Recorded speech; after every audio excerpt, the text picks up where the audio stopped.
Well, Hassan Campbell is at it again. This time, rapper Gillie the Kid child was murdered in the streets of Philadelphia. Hassan Campbell found the need to make a video saying he got his snot box rocked. Basically, his TV turned off, as he liked to say. But then he said that those words are not offensive.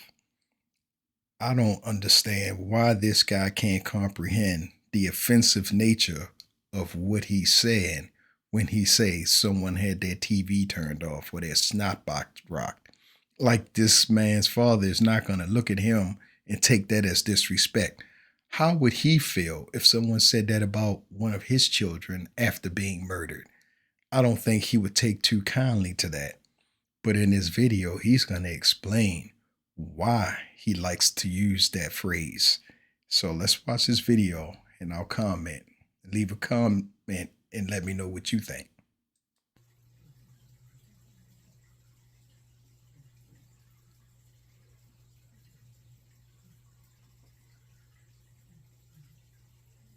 Shall we begin? Shall we begin? Let me start off by saying this, right? For years, I was on YouTube. In my title, man get robbed of his life, man get shot dead. I said F all that. F all that.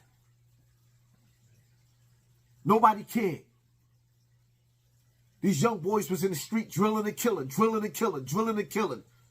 So, one day, I did a story. And I was talking about a brother that got murdered, right? And I said, he got his snot box rocked. He got his TV turned off. He got aired out so bad he was rolling around on the floor doing a hula hoop. It wasn't because I was disrespecting the dead. It was because I was fed up and sick and tired of seeing our brothers, our younger brothers, older brothers, whatever, get aired out. You see that? He said when he said it in a respectable manner, nobody cared. But when he added the animation, the disrespect, the hit him with the headshot, the getting his snot box rocked, getting his TV turned off, people start tuning in. See, that tells you he did it for shock value. He did it to get clicks and views. He did it to get likes. He catered to the negative nature of people. It was, in fact, disrespectful. That's why he did it. He did it to get his viewers up. That's all. This man could care less. He's in it for the money. But he pretends to have a genuine sense of empathy for people while disrespecting them at the same time. That's hypocritical. Shall we begin? Now, first and foremost, right? I just got one question for Gillie and Wallow, right? How you get $100 million and your kid is still in the hood? First of all, that young man is not a kid. And I don't care if his father have $100 million or $1 billion. You can't control what your grown child does. You can tell him and hope that he listen, but he's going to do what he wants to do. He's his own man, just like Hassan is his own man. You can raise your children right. You can give them all the values and morals and principles that you have in your soul, but they're going to have their own identity and they're going to make their own choices, their own decisions, good or bad. You just have to hope that they make the right decision, but they are not responsible for the actions of their grown children. They're not. Heal up, wheel up, bring it back, come rewind. Hold up, hold up, hold up. How do you get $100 million check? Why is your kid still in the hood? See, let me tell you a little story, right? Not too long ago, I had an individual that I was trying to help.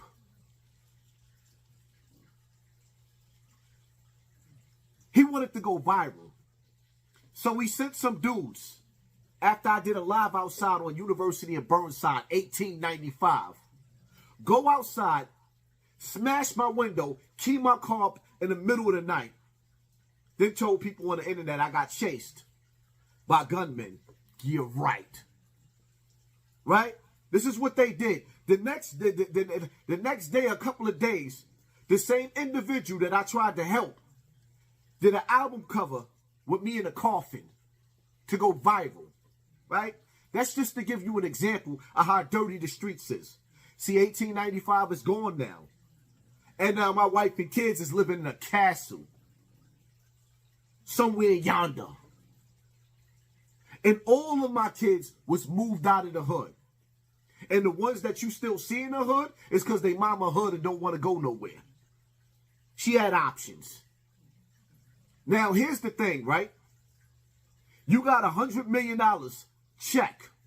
I moved my family. I ain't never seen $100 million. Only a couple. And with them little pennies that I got in little spurts, I made sure I moved my family out of the hood and took care of everybody around me. You explain to me how Wallow and Gillie got $100 million worth of gain. For everybody else's kid, you can see the downfall of Young Thug, but you couldn't see your son in the street getting his snot box rocked with all that jewelry on. Like he was in a moving target. I don't even understand this. But I really, really do. You see the hypocrisy of this guy? He's saying he got his family out of the hood, but he's always in the hood. He always hollering about, I'm in the streets. I'm keeping it real. I'm out here. He got videos of him in the middle of the projects talking about, I'm out here. I'm out here. He glorifies street life. He's always talking about the street life, the hood, the hood. I'm in here. I'm out here. Well, how does that inspire somebody, motivate somebody? You see the hypocrisy in this guy? You don't control what your grown children do. This man was on video saying he seen his son dressed as a woman and he threw up. This man said he was sick to his stomach. He threw up. But according to his logic, he's responsible for his son dressing up like a woman.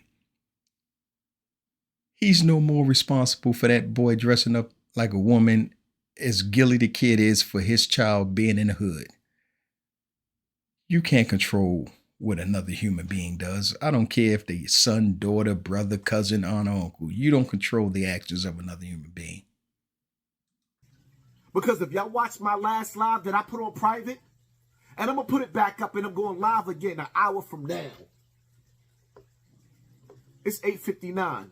At 10 o'clock, 10:30 this morning, I'm going live again because I got a lot to say. I don't even think y'all understood. It's like I didn't predict it, but I predicted this. See, what he's telling you is he's going to turn up his disrespect. He's going to go live and really go in. That's what he's saying. He's going to take this and run with it. So I don't think it's wrong for me to take his videos and run with it. I have people in the comment telling me, oh, no, Hassan is a good dude and all this. No.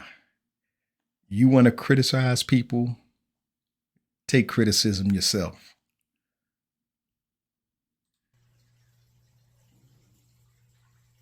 Do you understand that you can't sit down at Satan's table without somebody losing their soul?